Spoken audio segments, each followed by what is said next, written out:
in church. I hope that you've been having a good day. I know the weather has changed a little bit on us, so I'm sitting here at home actually filming this. But I wanted to encourage you today with the story of a woman who's really fascinating that not that many people know about. Her name was Annie Johnson Flint. She was born in the 1860s, and she had a really difficult life. She was orphaned from a young age, and she went to boarding schools and lived with different people with not that much money.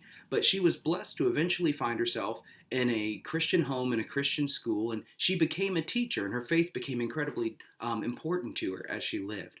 And as she was living and as she was going, she developed arthritis at an incredibly young age, in her 20s. So she had finally found some security and comfort as a school teacher and living out her faith, and all of a sudden was found out that through her intense arthritis, she wasn't even able to teach anymore, that she was confined to a wheelchair.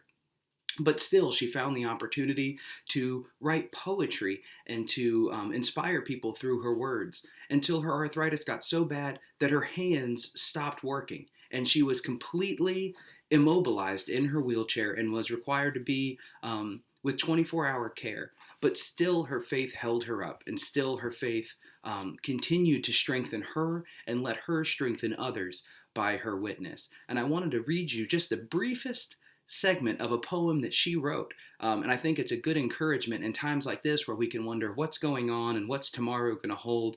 Listen to this poem that she wrote. She said, God hath not promised skies always blue, flower strewn pathways all our lives through.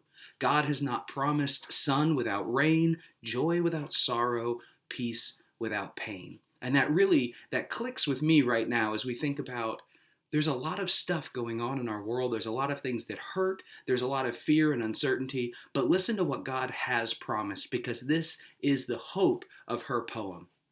She says that God has promised strength for the day, rest for the labor, and light for the way, grace for all trials, and help from above, unfailing sympathy, and undying love.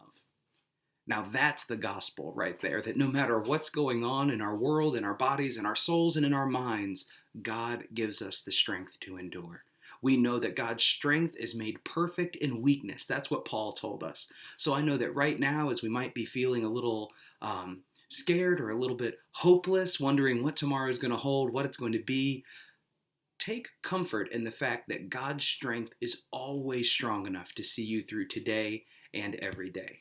So I hope you'll join us tomorrow morning at 11 right here on Facebook Live. We're going to go ahead and have our service. So join us, be encouraged, be hopeful, and reach out to somebody today and share that strength that you have with the world. God bless you and see you tomorrow.